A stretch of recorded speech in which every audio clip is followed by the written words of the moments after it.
Well, hello everybody. Welcome back. I guess some of you must want to hear about some more tips that I might have for any trips you've got coming up. So we'll just start right off and we'll do recaps later on toward the end of the series. Won't be worried about them right now. A lot of people, when they go on trips, a lot of people, when they do anything, they plan and have everything detailed out and where they're going to be and exactly what they're going to do and all like that. You may as well know I'm not one of those people. Now, when I originally set up my trip, I did just like I talked about earlier. I built a spreadsheet and I laid out what days I was going to be where. And then when I got there, it all kind of got blown. Several reasons, but I just decided I was going to play it by ear, and that's what I wound up doing. To a certain extent, that's kind of a good idea. You want to leave yourself open. Things come up, you'll meet people, they'll tell you that, oh, you have to go here, and you research it, and oh, yeah, you want to go there, and it just totally blows your whole itinerary.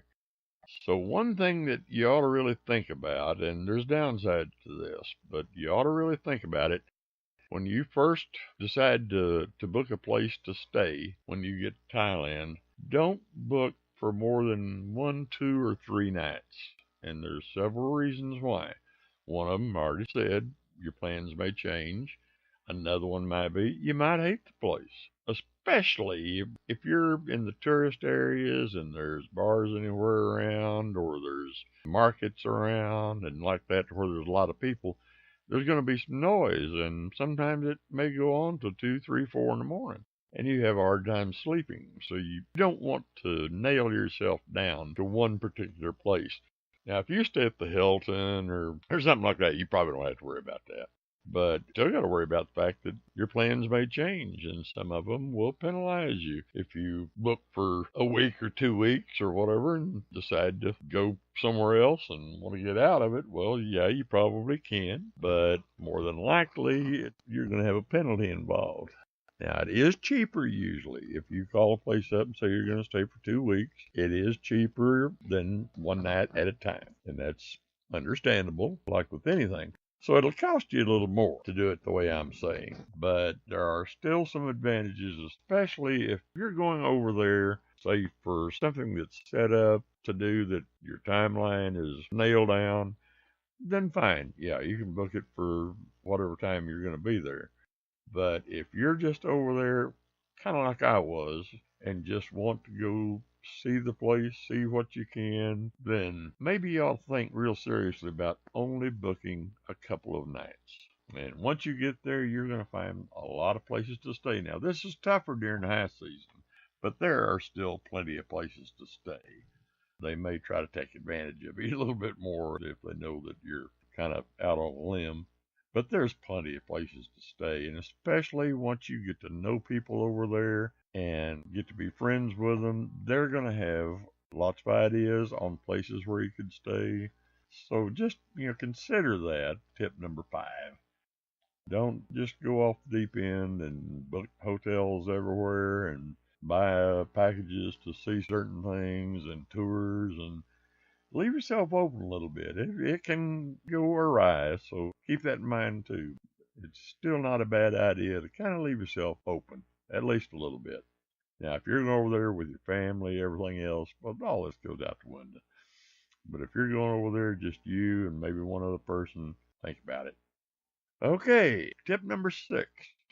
You've got safety things to watch out for, and it's not because there's a lot of crime in Thailand, because there's not. Tourism is a huge part of the Thai economy. I hear anywhere from 15 to 20% of the Thai economy, and that's a lot. And they want the tourists to be happy. They don't want the tourists to get beat up in an alley somewhere or killed or robbed or anything. They don't want that to happen. Not that it doesn't happen. It happens anywhere in the world. But they really do instill it in the Thai people's minds, the criminal element, that you don't mess with tourists. But still, I'm bad. I don't wear shorts. I don't wear jeans. I go for comfort. I wear whatever you want to call them, sweatpants, air pants, whatever. I wear them. Just that's my daily uniform. And unfortunately, a lot of them, I put my billfold in my side pocket. I've done that for years to kind of keep it a little bit more secure. But a lot of these air pants or whatever, they've got kind of smooth pocket linings, and your billfold can slip out pretty easily. And you're going to take a trip over there, and what you got in your billfold is going to be way more important than even what it is here in the States or wherever you're from. And a good thing to get is a billfold that is used a whole lot by truck drivers, bikers, and people that need to be very careful with their billfold. They're on the road all the time and like that. And it's got a chain. And I actually sewed some rings into a couple of pairs of pants I was taking with me over there in order to clip one end of the chain to. And it wasn't because I thought somebody was going to steal it. I didn't want to sit down somewhere, it fall out, and I leave, and I've lost my billfold, I've lost my ID, I've lost my credit card, lost my money, everything.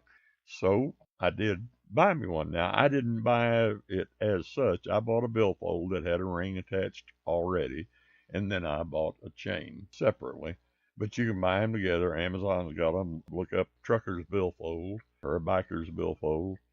I highly recommend doing that. It was more than once while I was there that I would stand up to leave and hear my billfold had slipped out. And of course, the chain dragged it up with me as I stood up.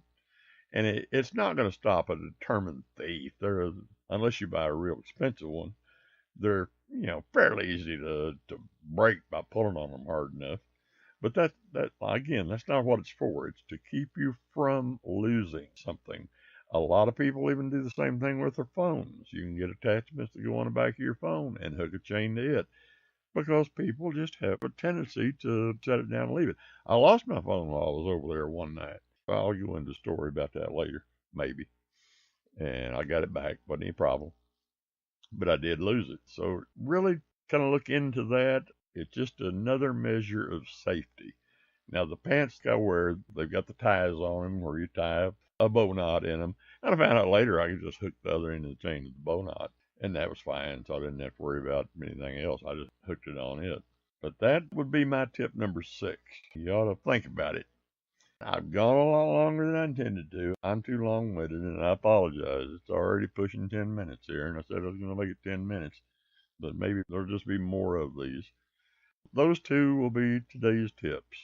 1, don't go crazy booking hotels and like that over there.